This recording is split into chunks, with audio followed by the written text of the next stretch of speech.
시청자 여러분 안녕하십니까? 헬로 이슈토크입니다. 우리 지역 경기도 의원들의 활동 상황 짚어보는 시간 마련했습니다. 오늘 이 자리에는 이인규 경기도 의원 자리했습니다. 안녕하십니까? 안녕하십니까? 네, 의원님 제 11대 경기도 의회가 이제 3년 차에 접어들고 있습니다. 네. 소회가 좀 남다르실 것 같은데 한 말씀 주신다면 어떨까요? 네, 1410만이라 그럽니다. 경기도민 여러분 안녕하십니까? 저는 동두천을 지역구로 두고 있는데 동두천에 제1선거구가 생년동, 송내동, 상패동, 생년 2동입니다. 생년 2동, 송내동, 상패동 지역구의 경기도 교육기획위원회 더불어민주당 이인규 의원입니다. 지난 3년째 이제 됩니다. 3년 동안 열심히 달려왔습니다. 남쪽에서 경기도 전역을 누비면서 3년을 달려왔는데 이제 그 성과나 지금까지 활동한 내용을 가지고 같이 논의를 하겠습니다. 알겠습니다. 잠깐 말씀을 주셨는데 현재 교육기획위원회 소속으로 활동을 하고 계십니다. 특히 이제 교장 선생님을 지내셨고 동두천 양주교육지원청에서도 이제 활동을 하셨습니다. 교육 전문가로 볼 수 있는데 전반기 교육기획위 활동 내용을 좀 평가를 해주신다면 어떨까요? 네, 2년 동안 제가 교육기획위원회 위원으로서 교육 분야에서 특히 교육이 학생들이 희망을 만들어가고 다음 세대의 꿈을 이루어가는 역할을 하는데 그 기회를 좀 더 넓히기 위해서 소외되고 또 어려운 학생들을 지원하는 교육에 좀 더 관심을 가지고 역할을 했습니다. 예를 들자면 특수교육이라든가 또는 폐교육에 있는 학교들 또 북부 지역에 좀 소외되고 어려운 학생들을 위한 지원하기 위한 조례랄까 아니면은 예산 지원을 중점으로 다뤄왔었습니다. 네. 이제 개인 성과도 한번 좀 짚어보고 싶어요. 좀 이제 구체적으로 한번 보고 싶은데, 특히 이제 앞서 잠깐 말씀을 주셨지만, 특수교육지원센터 운영 개정안이 눈여겨볼 사안 중에 하나가 아닐까 싶거든요. 특수교육을 필요로 하는 학생들과 그 가족들에게 필요한 조례가 아닐까 싶은데, 설명을 좀 주신다면 어떨까요? 네, 우선 제가 특수교육 관심을 가진 것은 의원 초기부터 이제 경기도에 시각장애 명학교가 없어서 그 명학교 설립과 관련된 활동을 했고 그것이 이제 열매를 맺어가지고 2027년 3월 개교를 목표로 수원에 이제 가칭 세빛학교를 개교 준비 중에 있습니다. 진행 중에 있고 또 특수교육 지원 조례와 관련되어서 특수교육 대상자들이 이제 예산과 또 교육 환경을 좀 더 확보하기 위해서 특수교육 지원 조례 또 그 안에 담긴 것은 장애 학생 인식 개선과 관련된 교육을 법으로 담아 있는 조례를 담았고 또 특수교육 대상자 말고 그 가족들에 대한 지원 조례도 내용이 담고 있습니다. 이것을 제가 이제 조례를 만들면서 또 개정한 조례와 제정한 조례를 만들면서 굳이 특수교육 대상자뿐만 아니고 일반 학생과 특수학생들이 같이 공부하고 생활할 수 있는 통합학급의 좀 더 활성화를 위해서도 역할을 담당을 하고 있습니다. 네. 알겠습니다. 제가 또 한번 또 좀 더 눈여겨보고 있는 안도 또 이건데 경기도교육청 경계선 지능 학생 지원 조례안도 대표 발의하셨습니다. 최근 경계선 지능 학생들에 대한 어떤 지원책 문제 굉장히 사회적 이슈로 대두되고 있는 그런 상황인데요. 조례안 어떤 효과 기대할 수 있을까요? 네. 경계선 지능 학생 참 구분짓기가 좀 애매합니다만 예를 들어서 최근에 나와 있는 지능지수로 얘기하자면 약 한 70에서 84 정도 이제 일반 학생들보다 조금 이제 떨어지지만 이 지능이라는 게 절대적인 수치는 아닙니다. 그러나 느린 학습자로 표현하면은 좀 이해하기 쉬울 겁니다. 경계선 지능이라는 것은 느린 학습자에 성취가 있고 또 성장하지만 좀 그 성취 수준이 낮고 느린 학생들에 대한 또는 이제 청소년들에 대한 지원을 하기 위한 조례를 만들었습니다. 그래서 그러한 것들은 이제 개별화된 학습 또 학습 수준에 맞는 그러한 지원 체계를 만들어가는 것을 예산도 지원하고 또 평가도 이루어지게 해야 되는데 여기 반드시 수반돼야 될 것은 학부모의 동의입니다. 우리 아이에 대해서 진단하고 평가받고 지원할 수 있는 도구 개발을 하기 위해서는 중간중간 평가가 이루어야 되는데 거기에 학부모의 동의가 있어야지 지원이 가능합니다. 알겠습니다. 이제 또 이게 법적 지원 그 근거가 없다 보니까 많은 네. 또 이런 이슈가 양상이 됐는데 이번에 또 대표 발의하신 그 조례가 지역에 많은 도움이 되기를 기대해 보겠습니다. 네. 그 의회 후반기 이 교육기획위에서는 이제 부위원장으로 또 활동을 하고 계십니다. 그 후반기 교육기획위에서는 경기교육이 새로운 미래를 열어갈 수 있도록 방향성을 제시하는 데 뜻을 모으신 것으로 저는 전에 들었거든요. 이 뜻을 실현하기 위해 가장 시급한 현안 무엇을 좀 꼽아주실 수 있으실까요? 네.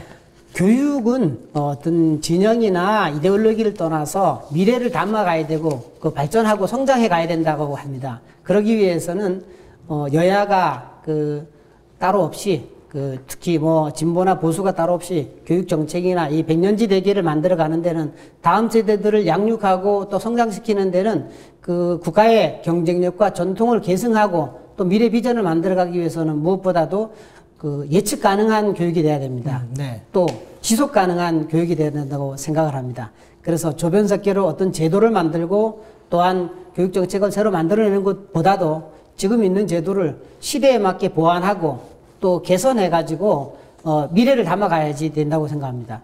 경기도 교육감이 그 화두 중에서 자율, 균형, 미래를 얘기합니다. 네. 근데 그 미래는 사실 우리가 예측하는 것이 꼭 맞추기는 어렵습니다. 그러나 그 준비하는 가운데 미래를 맞이한다면은 훨씬 더 그 양질의 미래를 준비할 수 있다고 생각됩니다. 미래는 준비된 자의 것이라고 합니다. 네. 그 준비를 잘 할 수 있도록 교육에서 담아내야 되고 교육 현장에서 선생님들과 학부모님들과 교육의 당사자들 또 학생들이 그 미래에 대해서 열심히 준비할 수 있도록 지원하는 것이 교육기획위원회 역할이고 저는 그 부위원장 역할을 하고 있습니다. 네.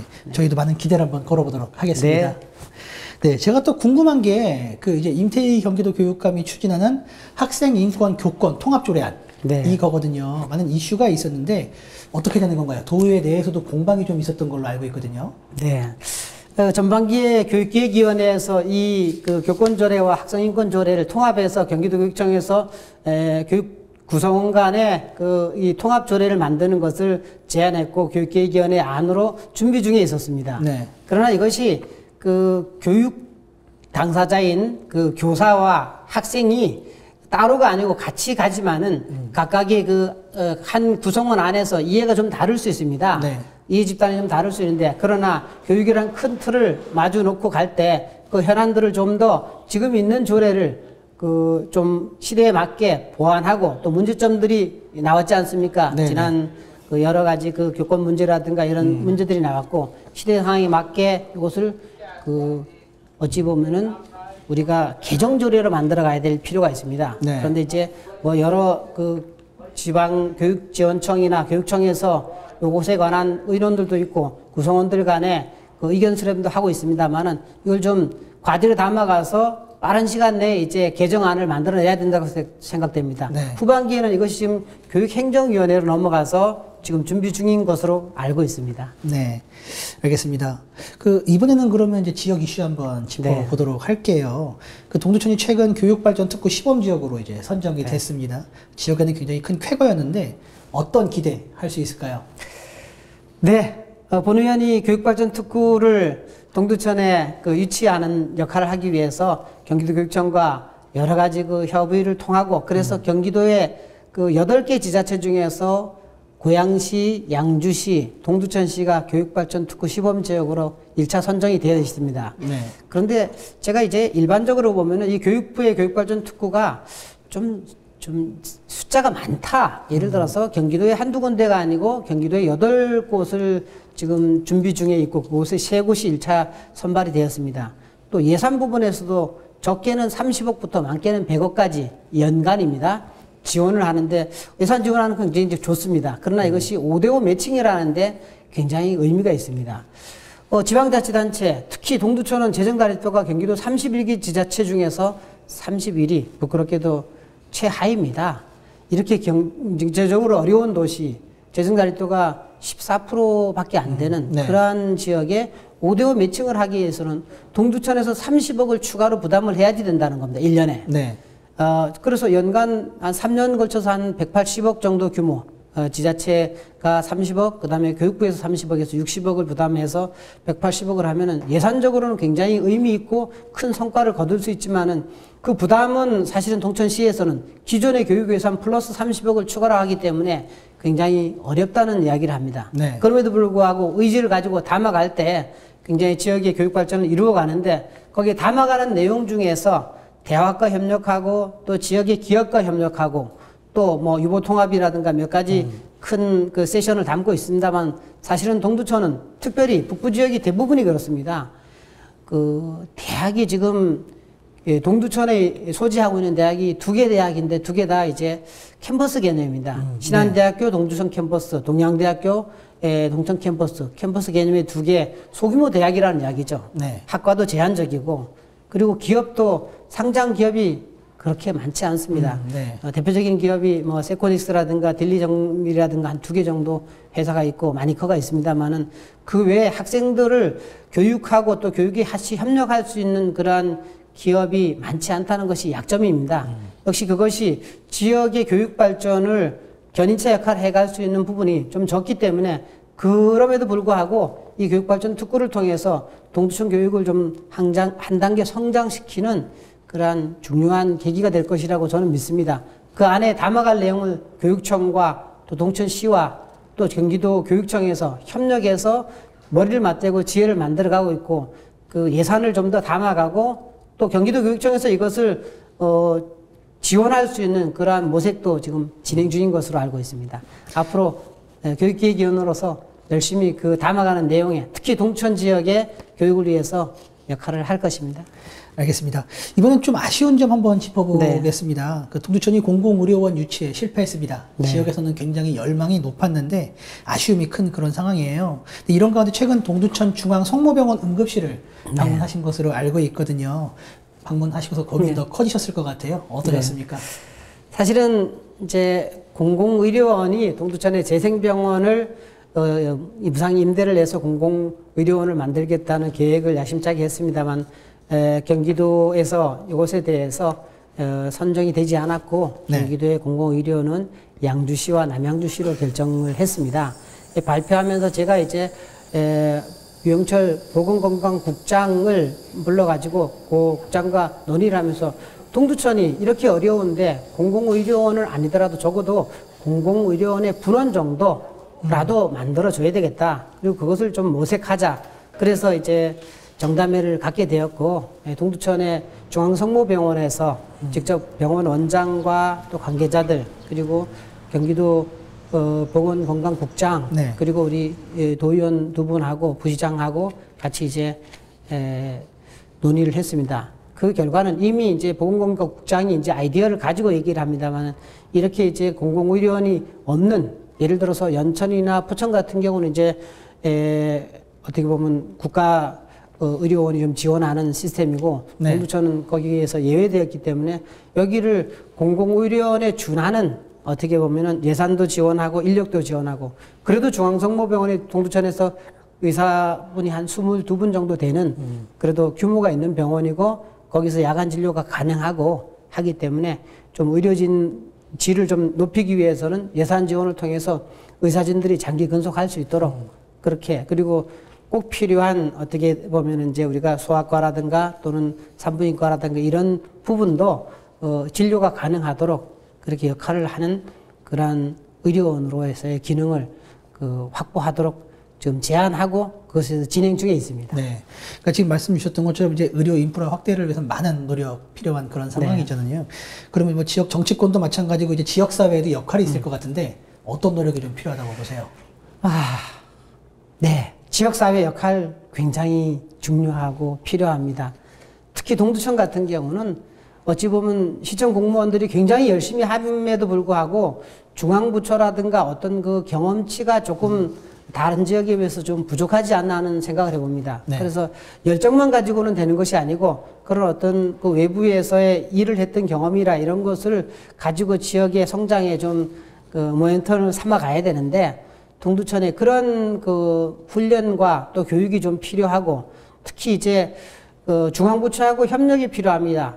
정당 구조를 떠나서 경기도 그리고 정부와 그 긴밀하게 협조하고 협력해서 정부에서 가고자 하는 방향, 그리고 경기도에서 가고자 하는 방향을 지자체에서 거기에 맞춰가지고 어떻게 보면 역할을 했을 때 성과를 낼 수 있다고 생각됩니다. 예를 들어서 공공의료원도 경기도에서는 이게 재생병원을 활용한 것은 이것은 사유지 또는 이제 민간이기 때문에 어렵다는 것을 누차에 걸쳐서 의견을 얘기했음에도 불구하고 재생병원을 끝까지 이제 고수를 해서 어떤 제3의 후보지나 이런 것들이 구체적으로 대안이 나오지 않아서 탈락하는 계기가 되지 않은 그 확대 해석도 해봅니다. 그래서 이거 긴밀하게 협조를 해야 된다. 그것은 뭐 저뿐만 아니고 시장님을 비롯해서 동천시의 관계 공무원들이 수시로 이제 도청이나 또는 정부 부처에 그 관련된 부처와 협력하고 또 지금도 일종의 파견까지도 해가지고 있습니다만 그 역할이 좀 더 확대되어야지 된다고 생각하고 있습니다. 알겠습니다. 그 경기도의회 경기북부 특별자치도 특별위원으로도 이제 활동을 하고 계시잖아요. 경기북부 발전과 동두천 중첩 규제 해소 어떻게 해결해야 할까요? 이제 기회발전 특구와 관련되어서 우리 균형발전실의 업무 보고를 받았습니다. 이제 교육발전 특구도 있고 또 이것이 이제 교육부 사업입니다. 기회발전 특구는 사업자원부 사업입니다. 국가 사업이죠. 그래서 경기도에 특히 동두천에 기회발전 특구로 지정이 되어서 이제 경제, 교육 전반에 좀 성장을 이루어갈 수 있는 그 경기북부가 기회의 땅으로서 새롭게 인식되고 성장해갈 수 있는 또 다른 기회라고 생각됩니다.